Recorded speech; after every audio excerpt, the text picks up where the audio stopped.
현대자동차와 제너럴모터스가 앞으로 신차를 공동개발 생산하고 친환경 에너지 사업을 함께 벌이기로 했습니다. 중국 전기차의 침공에 맞서 세계 3위와 5위 업체가 얼라이언스를 맺은 것입니다. 일본 도요타를 뛰어넘는 세계 최대 자동차 동맹의 탄생으로 글로벌 자동차 업계의 지각 변동이 예상됩니다. 정의선 현대차그룹 회장과 메리베라 GM그룹 회장은 최근 미국 뉴욕에서 포괄적 협력을 위한 업무 협약을 체결했다고 12일 밝혔습니다. 현대차가 글로벌 완성차 회사와 포괄적 제휴를 맺은 것은 이번이 처음입니다. 양사는 승용차와 상용차 공동개발 생산, 공급망 공동관리, 친환경 에너지 기술 공동개발을 핵심 협력 분야로 선정했습니다. 협약에 따라 현대차와 GM은 특정 시점 이후 일부 차량을 함께 개발 생산합니다. 여기에 내연기관 차량뿐 아니라 하이브리드카, 전기차 등도 포함됐습니다.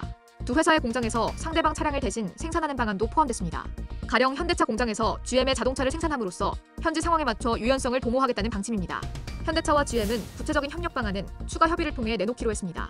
성과가 확인되면 기아도 동맹에 합류할 전망입니다. 정의선 회장은 양사가 보유한 전문성과 혁신 기술을 바탕으로 효율성을 끌어올리겠다고 말했습니다. 베라 회장 역시 이번 협력으로 보다 효율적으로 자동차를 만들 수 있을 것으로 기대한다고 화답했습니다. 양사가 이 같은 결정을 내린 건 최근 전기차 캐즘은 예상보다 길어지고 비아디 등 중국 자동차의 급부상을 견제하기 위한 것으로 판단됩니다.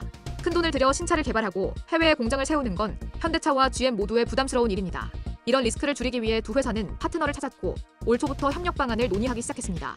현대차가 GM을 파트너로 삼은 가장 큰 이유로는 겹치는 분야가 적다는 점이 꼽힙니다.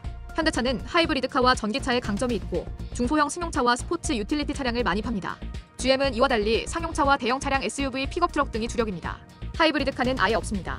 업계 관계자는 현대차 입장에선 독일차나 일본차와 달리 서로 보완해줄 수 있는 GM만 한 파트너가 없다고 말했습니다.